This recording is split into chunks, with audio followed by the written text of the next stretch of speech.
अच्छा, आपने मुझे एक बात की कि कप्तान को ये लड़के सेलेक्ट करके दे दिए, 15 लड़के कि भाई हम्म। खिलाओ इन्हें। आपने मेरे ही शो पे, जिसमें वो आपके मुँह से जज़्बात भी निकल गए थे, आपने मुझसे कहा था कि आपके लिए यूनुस खान लड़े थे, यस, वो कि यूनुस मुझे खान ये थे। चाहिए। हाँ। सरफराज ने आपको खिलाया, ये चाहिए। हाँ, वो क्या नाम था, मिकी आर्थर मिकी ने कहा आर्थर। ये चाहिए।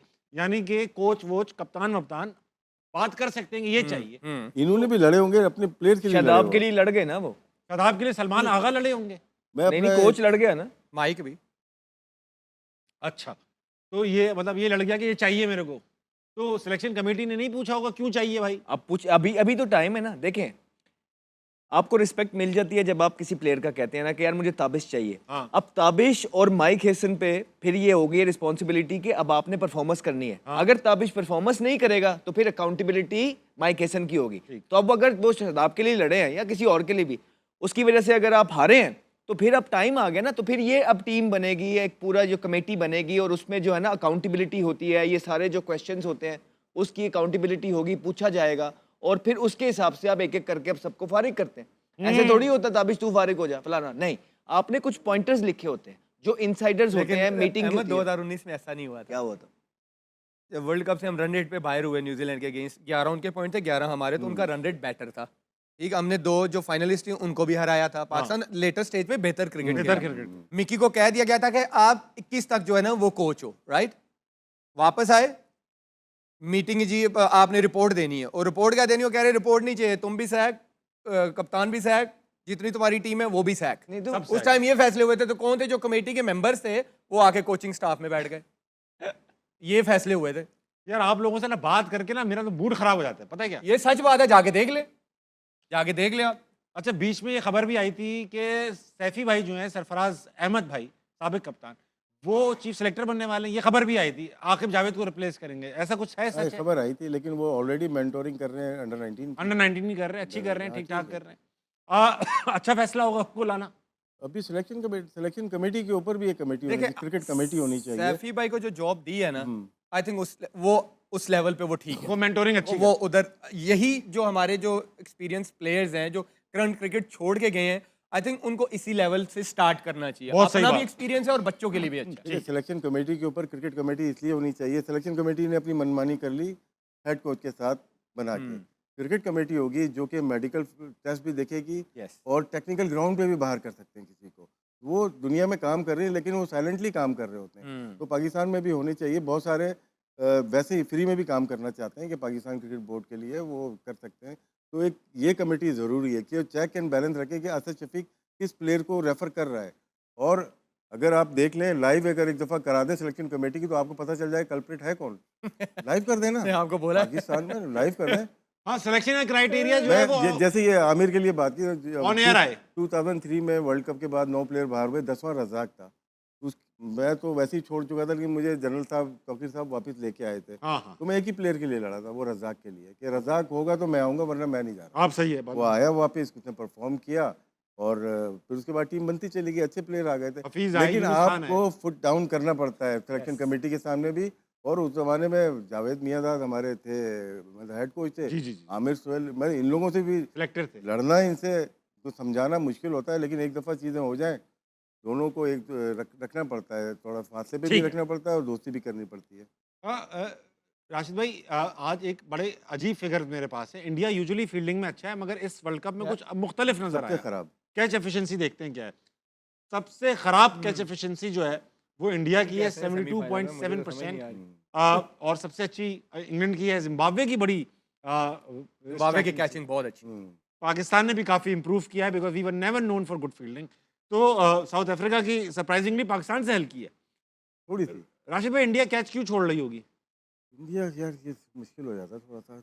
आजकल ना, जैसे न्यूजीलैंड को मैं समझता हूँ कि बेस्ट कैचिंग करते थे, लेकिन 2016 के बाद जो डाटा आया है, सबसे वर्स्ट जो फील्डिंग आई है ना, ग्राउंड फील्डिंग, वो न्यूजीलैंड की आई है। काफ़ी कैचेस ड्रॉप किए हैं, हाँ। मिस चांसेस बहुत होते हैं।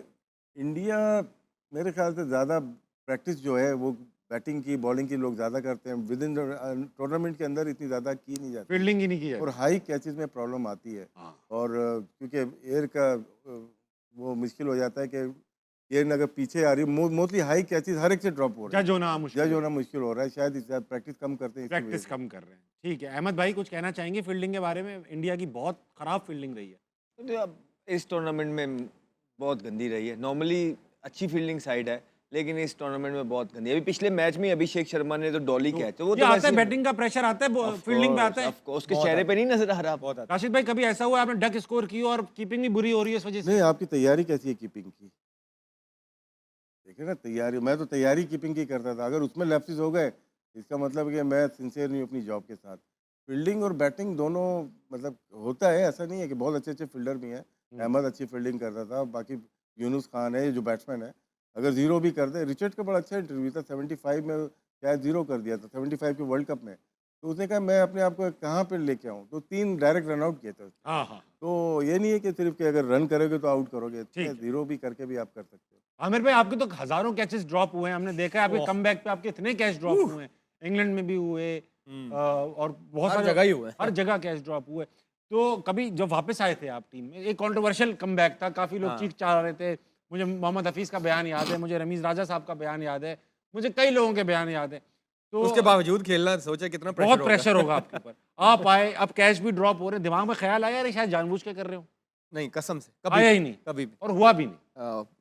कितने कैचेज, इवन जब मेरा कमबैक हुआ 2016 में, जब मैं टेस्ट सीरीज में कमबैक हुआ, इंग्लैंड से ही हुआ, 4 मैचेस में मेरे आई थिंक 4 टेस्ट मैचेस में 17 से 18 कैच ड्रॉप हुए जी जी जी, टेस्ट मैचेस में। ये एनालिसिस भी आया था। तो आपके दिमाग में ये नहीं आया यार शायद मेरे साथ हो रहा है ये? नहीं, ऑनेस्टली कभी भी हमारी स्लिप कैचिंग अच्छी रही भी नहीं कभी भी नहीं रही। जब भी आप देखेंगे स्लिपों से कैच ही छूट रहे थे। ठीक है। यूनुस भाई एक होते थे जो से यूनुस भाई, इंजी भाई बड़े अच्छे लेकिन उनसे भी छूटे थे इंग्लैंड में। उनसे भी छूट गए थे ये ओल्ड ट्रैफर्ड में। चले ब्रेक पे जाने से पहले एक आध ऑडियंस का सवाल ले लेंगे। कौन है भाई साहब? अस्सलाम वालेकुम। वालेकुम अस्सलाम। क्या नाम है दोस्त? मोहम्मद रुतबा सलीम। मोहम्मद रुतबा रुतबा सलीम। उतबा। उतबा क्या करती हो तुम? मैं डिजिटल मीडिया का स्टूडेंट हूँ, साथ बिजनेस करता हूँ। साथ में बिजनेस भी करते हो? क्या चीज का धंधा है आपका? मेरे 2 मोबाइलों की शॉप्स हैं। 2 मोबाइल की शॉप है? सिर्फ 2 ही मोबाइल है आपकी दुकान? नहीं नहीं मोबाइल की Shops शॉप हैं। 2 हैं आप? हाँ मोबाइल कई है। तो जी। ये बताओ, सवाल करोगे? मेरा सवाल ये है कि आपका कोई भी ऐसा फ़ैन मोमेंट जो आपको अभी तक भूला ही ना हो? हाँ आमिर भाई, ये सवाल मैं नहीं, तीनों से पूछूंगा।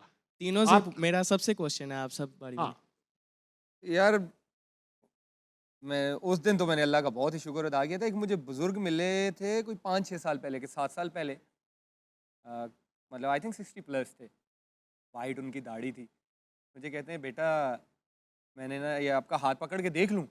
मैंने कहा हाँ जी पकड़ के देख। कह रहे मैंने इसको चूमना है। मैंने कहा ये ना करें। मैंने कहा ना ना ना प्लीज़। वो मेरे लिए बड़ा हार्ट टचिंग था कि लोग इतना प्यार करते हैं। कहते हैं यार अल्लाह ने इसमें बहुत खासियत दी है कि अल्लाह ने तुम्हारे हाथ में ऐसी एक सलाहियत रखी हुई है कि तुम बॉल के साथ में खेलते हो। हाँ। तो मेरे लिए बड़ा हार्ट टचिंग था उनके लिए। वाह, बहुत अच्छा। राशिद भाई, बहुत सारे एक तो एक तो बता दो आप। भाई हाँ, ये मतलब हो गया ना, बेस्ट था। ये आमिर वाला हो गया भाई। मेरा शो है ना। अच्छा हाँ। बहुत सारे नाराज हो जाते हैं, बहुत सारे ऐसे हैं कि ना, जो कि मैं तो साथ लेके ही चलता हूँ ना लाइफ में फिर हाँ। उसको। ये नहीं है कि लास्ट 30 ईयर से बहुत सारे लोग मिले, साथ लेके चल रहा हूँ। एक भी नाम लूंगा तो गलत बात। अरे राशिद भाई, आपको कोई वाकया सुना नहीं, दो नहीं। जो अनोखा हुआ हो किसी के साथ फैन यार। मोमेंट कोई ऐसा। नहीं, ऐसा कोई है नहीं। ऐसा ही नहीं है। अहमद भाई, नहीं बाबा, आमिर का जो था वो ठीक वो था। आपका भी है? नहीं बस उसका आपका भी जो- चूमना चाह रहे थे वो हाथ? और इतनी चीजें उस पर बात कर लेते हैं। अच्छा राशिद भाई, वैसे आप किसके फैन हैं? इसके सर विव रिचर्ड्स। सर आपने उनका हाथ चूमा?